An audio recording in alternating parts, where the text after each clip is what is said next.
Hello students. तो कल जो है अभी इसके पहले वाली हमने वीडियो में डिस्कस किया था प्लांट हार्मोन्स। आज हम लोग जो है नर्व सेल तंत्रिका कोशिका को पढ़ेंगे, जो बहुत ही इम्पॉर्टेंट टॉपिक है। ये तंत्रिका कोशिका की संरचना ये हर एग्ज़ाम में ज़्यादा से ज़्यादा पूछा जाता है एकेडमिक लेवल पर, और कंपटीशन लेवल पर भी इससे क्वेश्चंस बनते हैं। तो आइए हम देखते हैं इसको, तंत्रिका कोशिका की संरचना। फर्स्ट ऑफ ऑल तो तंत्रिका कोशिका जो होती है, तंत्रिका कोशिका, इसके पहले हमने कहा था कि जो है टिश्यू किसे कहते हैं, tissues. Tissue means group of cell, group of cell, ठीक है। Tissue group of cell. कैसी कोशिकाएं? सिमिलरिटीज रखती हो ओरिजिन में, ऐसी सेल्स जो सिमिलरिटीज रखती हो ओरिजिन में, फंक्शंस में एंड स्ट्रक्चर में, ठीक है। तो समान संरचना वाली या समान प्रकार की कोशिकाओं के समूह को, समान कोशिकाओं के समूह को ऊतक कहते हैं। अच्छा, तंत्रिका ऊतक अगर हम पढ़ें कि तंत्रिका ऊतक क्या होता है, तो तंत्रिका ऊतक का निर्माण तंत्रिका कोशिकाओं के मिलने से होता है। तंत्रिका ऊतक का निर्माण तंत्रिका कोशिकाओं के मिलने से होता है। तंत्रिका कोशिका जो होती है ये हमारे शरीर की सबसे लंबी कोशिका है। ये हमारे शरीर की सबसे लंबी कोशिका होती है। मीन्स इसकी लंबाई जो होती है 1.5 मीटर होती है, 1.5 मीटर, ठीक है। 1.5 मीटर, 1 से 1.5 मीटर, ठीक है। इसकी लंबाई कितनी होती है? 1 से 1.5 मीटर इसकी लंबाई होती है। ये बहुत ही जटिल संरचना होती है, बहुत ही जटिल संरचना होती है। इसकी संरचना को हम लोग डील करेंगे, इसमें कौन कौन से पार्ट्स होते हैं। तो फर्स्ट ऑफ ऑल तो इसका डायग्राम देखते हैं कि ये डायग्राम है। इसमें ये जो तंतुओं संरचनाएं होती हैं इन्हें हम डेंड्राइट्स कहते हैं, और ये जो भाग है इसे हम डेंड्रॉन कहेंगे। क्या कहेंगे? डेंड्रॉन। और ये पूरा भाग साइटॉन कहलाता है, साइटॉन। और ये एक्सॉन कहलाएगा।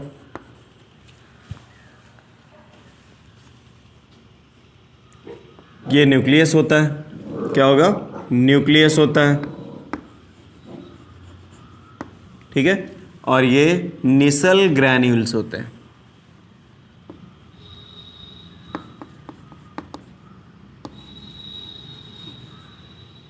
Nissl's granules, Nissl's granules, GRANULES, granules, ठीक है। ये स्ट्रक्चर हुआ इसका।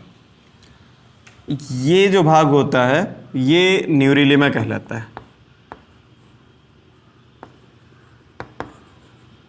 न्यूरिलेमा, ठीक है। और ये माइलिन शीथ, माइलिन शीथ। ये जो न्यूरिलेमा होता है, न्यूरिलेमा स्थान स्थान पर ये एक्सॉन से जुड़ा हुआ होता है। मीन्स ये जो टूटा हुआ भाग होता है ये, तो ये रेनवियर्स नोड कहलाता है। जहाँ स्थान स्थान पर टूटा हुआ भाग जो होता है, ये न्यूरिलेमा जो है ये एक्सॉन से चिपका हुआ होता है, ये रेनवियर्स नोड कहलाता है, ठीक है। रेनवियर्स नोड। और ये जो एक्सॉन है, एक्सॉन की जो लेयर होगी इसे हम एक्सोलेमा कहेंगे, इसे एक्सोलेमा कहते हैं।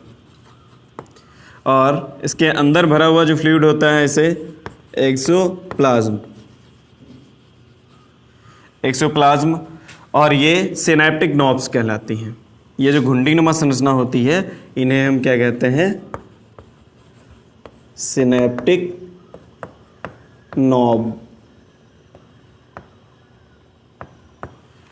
ठीक है। और ये साइटोप्लाज्म होता है, ठीक है। तो इस स्ट्रक्चर को हम पढ़ेंगे। पहली बात तो इसमें कौन कौन से पार्ट्स होते हैं, इसके कौन कौन से भाग होंगे। पहला होता है साइटॉन, दूसरा क्या होगा? एक्सॉन। साइटॉन जो होता है, साइटॉन को हिंदी में हम क्या कहते हैं? कोशिका काय, कोशिका काय। साइटोन। ठीक है, इसके दो भाग होते हैं, एक तो होता है डेंड्रॉन एंड डेंड्राइट्स।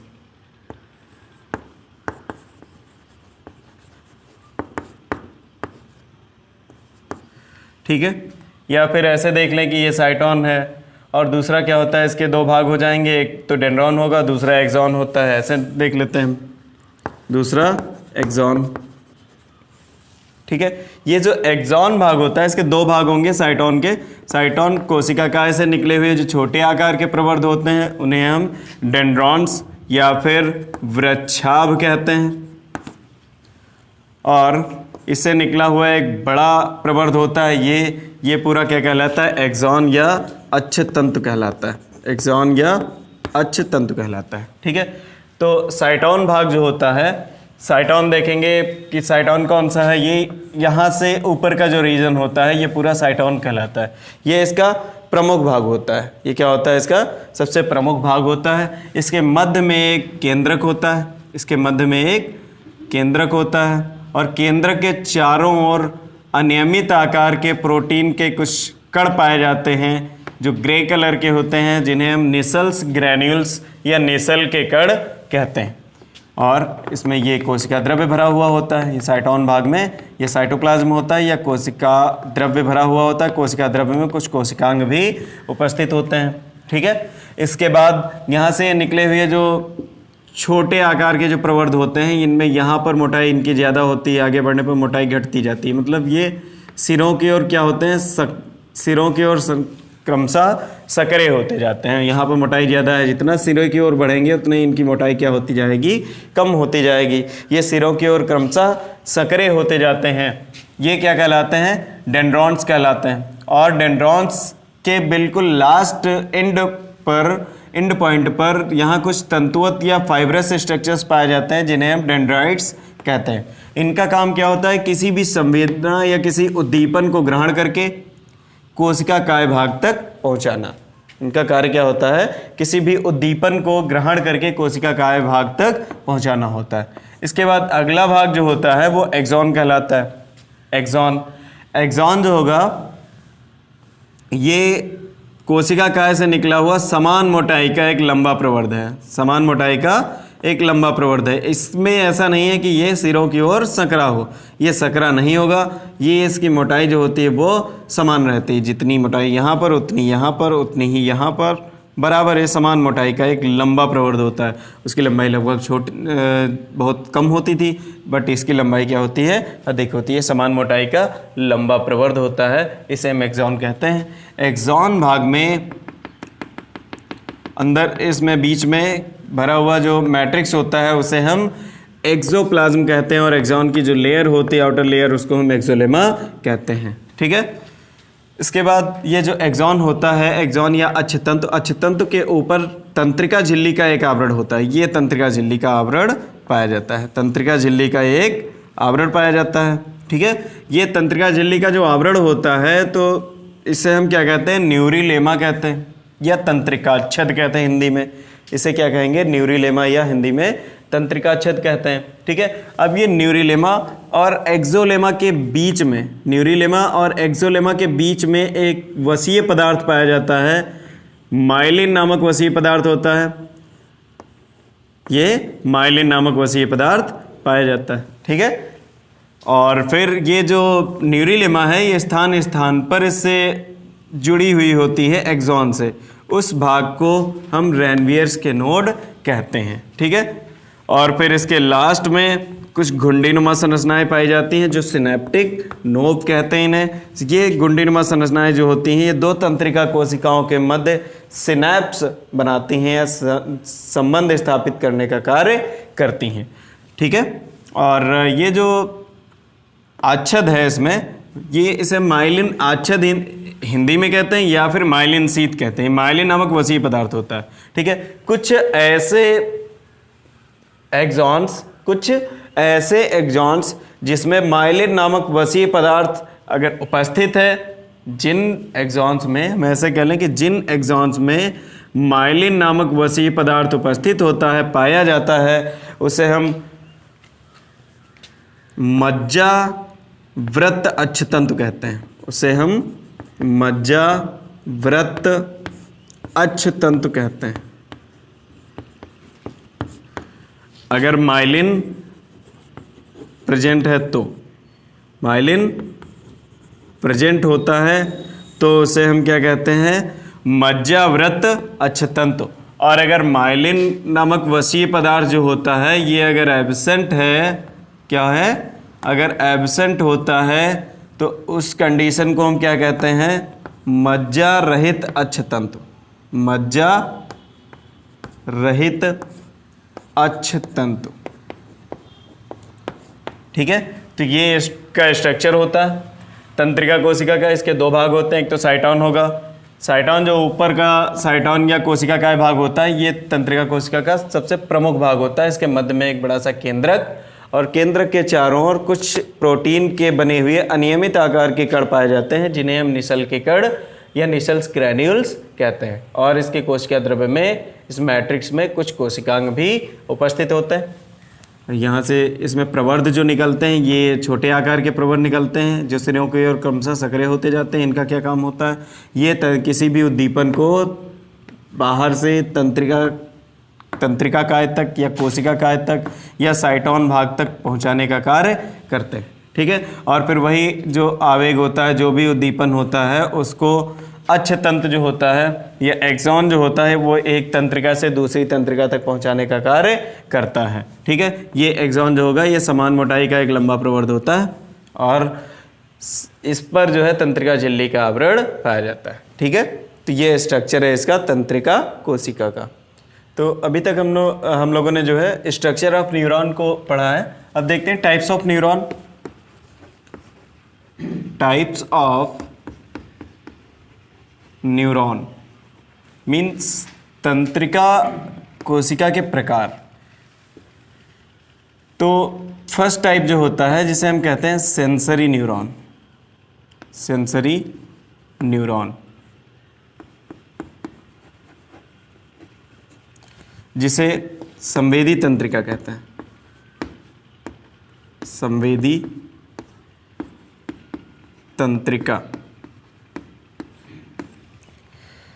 नेक्स्ट है मोटर न्यूरॉन,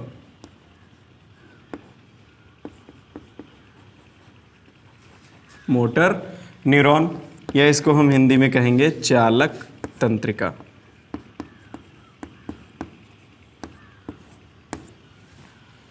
और अगला है एसोसिएशन न्यूरॉन, एसोसिएशन न्यूरॉन। साहचर्य तंत्रिका,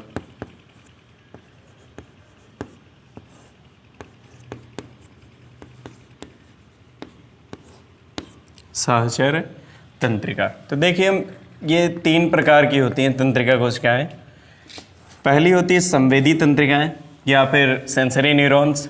तो ये संवेदी अंगों में, सेंसरी ऑर्गन्स में पाई जाती। कहाँ पाई जाएंगी, संवेदी अंगों में पाई जाएंगी, संवेदी अंगों में पाई जाएंगी। और इनका काम क्या होता है, ये संवेदना को अंग से मस्तिष्क तक, ठीक है, संवेदी अंगों से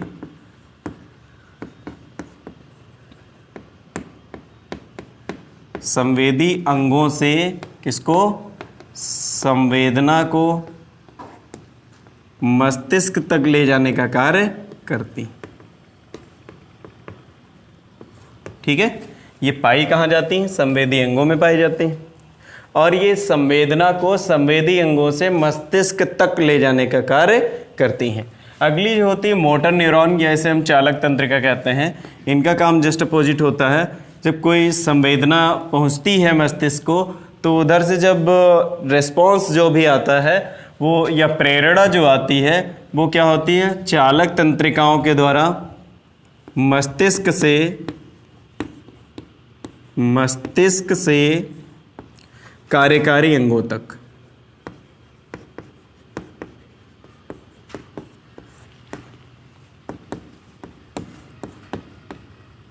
मस्तिष्क से कार्यकारी अंगों तक किसको लाती हैं? प्रेरणा को। ठीक है। और एसोसिएशन न्यूरॉन्स जो होते हैं, तो इनको हम देख लें एक बार फिर से दोनों को।